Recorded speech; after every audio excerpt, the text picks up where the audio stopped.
আজিজ টিউটোরিয়ালে তোমাদেরকে স্বাগত। আজকে আমরা ইতিহাস বিষয়ের এবিটি মাধ্যমিক টেস্ট পেপার 2024-25-এর এমসিকিউ এবং এসএকিউ কোশ্চেনের অ্যান্সার সলভ করব। Page number 177। বিভাগ ক, দ্য অ্যানালস পত্রিকার অন্যতম সম্পাদক ছিলেন লুসিয়ান ফেবর। আন্তর্জাতিক নারী বর্ষ পালিত হয়েছিল 1975 খ্রিস্টাব্দে। বঙ্গদর্শন পত্রিকা প্রকাশিত হয়েছিল 1872 খ্রিস্টাব্দে। রক্ষণশীল হিন্দু সম্প্রদায়ের মুখপত্র ছিল সমাচার চন্দ্রিকা। ক্যালকাটা স্কুল বুক সোসাইটির প্রথম সম্পাদক ছিলেন ডেভিড হেয়ার। 19 শতকে নবজাগরণকে তথাকথিত নবজাগরণ বলেছেন অশোক মিত্র। জঙ্গলমহল নামে একটি পৃথক জেলা গঠিত হয়েছিল চুয়াড় বিদ্রোহের পরে। ভারতের রাজকীয় বন বিভাগের প্রথম ইন্সপেক্টর জেনারেল ছিলেন ভিয়েন্ট্রিস ব্রান্ডিস। 1885 খ্রিস্টাব্দে বঙ্গীয় প্রজাস্বত্ব আইন পাস যে বিদ্রোহের ফল তা হল পাবনা বিদ্রোহ। মহারানীর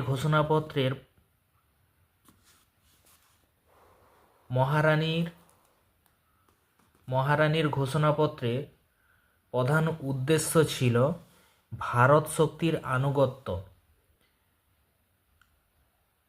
এরপরে কলকাতার সর্বভারতীয় জাতীয় সম্মেলন এর আয়োজক ছিলেন সুরেন্দ্রনাথ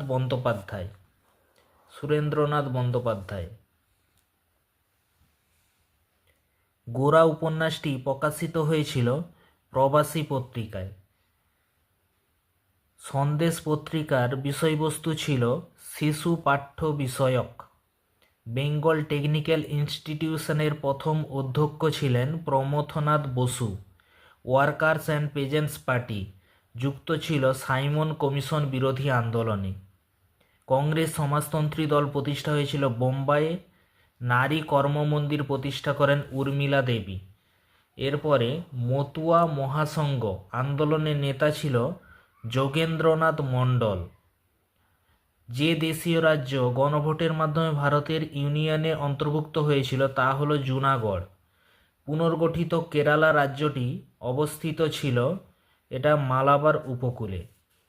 এরপরে যে কোনো 16টি প্রশ্নের উত্তর দাও, প্রতিটি উপবিভাগ থেকে অন্তত একটি করে প্রশ্নের উত্তর। কোন পত্রিকা গ্রামীণ সংবাদপত্রের জনক বলা হয়? গ্রামীণ সংবাদপত্রের জনক বলা হয় গ্রাম বার্তা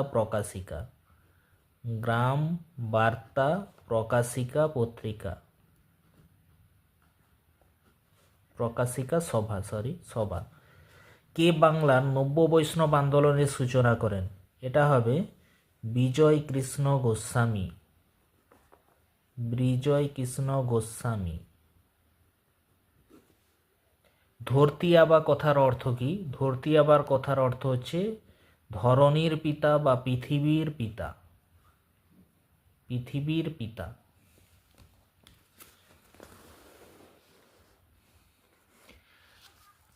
লাঙ্গল পত্রিকার সম্পাদক কে ছিলেন? লাঙ্গল পত্রিকার সম্পাদক ছিলেন কাজী নজরুল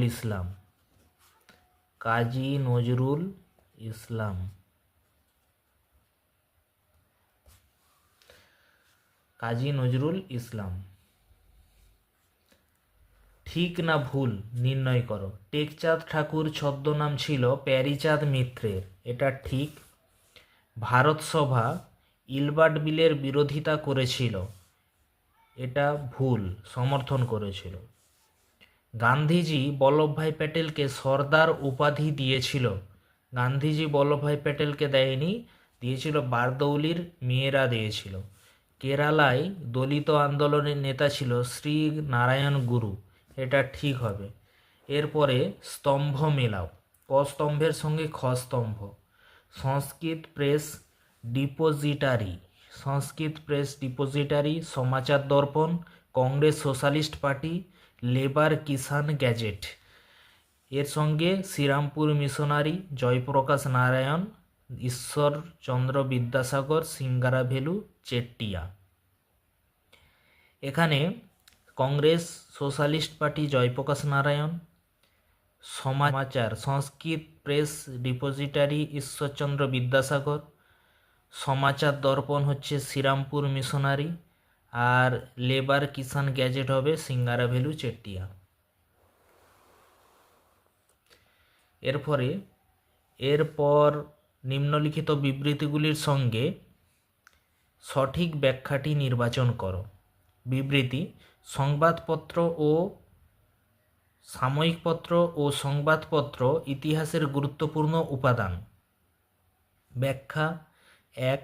এইসব পত্রপত্রিকা সম্পাদনা করতেন শিক্ষিতরা। এইসব পত্রপত্রিকার প্রতিদিনের ঘটনার বিবরণ দেওয়া হয়। এইসব পত্রপত্রিকায় সমসাময়িক কালের আর্থসামাজিক ও রাজনৈতিক বিষয়ের প্রতিবেদনও আলোচনা করা হয়। ব্যাখ্যা 3 হবে এর সঠিক উত্তর। শ্রীরামকৃষ্ণ সর্বধর্ম সমন্বয়ের আদর্শ সাধন করেছিলেন। সর্বধর্ম সমন্বয় সাধন করেন। ব্যাখ্যা 1. সকল ধর্মের ঈশ্বর সম্পর্কে বিরোধের অবসান করা ছিল এর উদ্দেশ্য। সকল ধর্মের, এটাই সঠিক উত্তর হবে ব্যাখ্যা 1। এরপরে সন্ন্যাসী ফকির বিদ্রোহ। বাংলায় ব্রিটিশ শাসনকে প্রতিরোধ করতে চেয়েছিল। বাংলায় সন্ন্যাসী ফকির সম্প্রদায় বিধর্মী খ্রিস্টান ইংরেজদের শাসন মেনে নিতে প্রস্তুত ছিল না। বাংলায় সন্ন্যাসী ও ফকির সম্প্রদায় কোম্পানি শাসনের ফলে তাদের প্রথাগত জীবিকা থেকে বঞ্চিত হয়েছিল। এটাই হবে সঠিক উত্তর, ব্যাখ্যা 2। এরপরে ভারত সরকার 1929 খ্রিস্টাব্দে মিরাট ষড়যন্ত্র মামলা শুরু করেছিল। ব্যাখ্যা 1. এর উদ্দেশ্য ছিল বিপ্লবীদের দমন করা। ব্যাখ্যা 2. এর উদ্দেশ্য ছিল আইন অমান্য আন্দোলন দমন করা। ব্যাখ্যা 3. এর উদ্দেশ্য ছিল দেশব্যাপী সাম্যবাদী কার্যকলাপ দমন করা। এটি হবে সঠিক, ব্যাখ্যা 3।